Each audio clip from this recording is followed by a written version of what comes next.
Good morning. This is Larry Hayward, pastor of Westminster Presbyterian Church in Alexandria.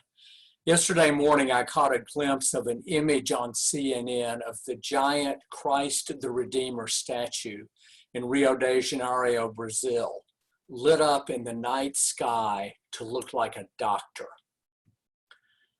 The reporter said the statue was illuminated on Easter Sunday in a tribute to frontline healthcare workers battling the coronavirus pandemic around the world. The flags of several countries affected by the outbreak were also projected onto the monument, which towers over the city and is well known around the world. The CNN report went on to explain that the city's archbishop performed a mass at the base of the statue during the light show, in which he paid tribute to medical workers with messages of thanks in various languages.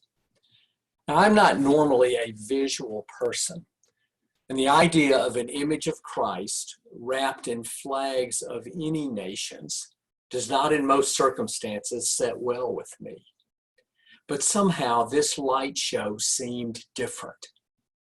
By showing images of doctors and nurses merged with the image of Christ, it was reminding us that giving of ourselves, taking a risk, serving others is exactly what Christ did.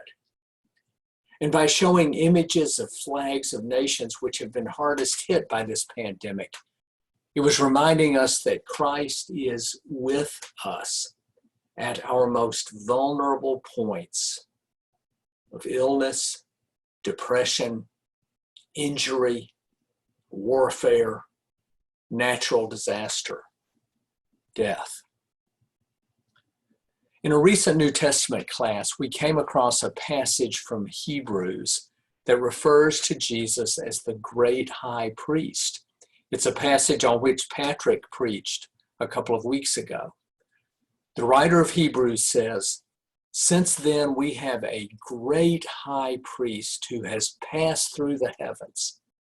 Let us hold fast to our confession. For we do not have a high priest who is unable to sympathize with our weaknesses, but we have one who in every respect has been tested as we are, yet without sin.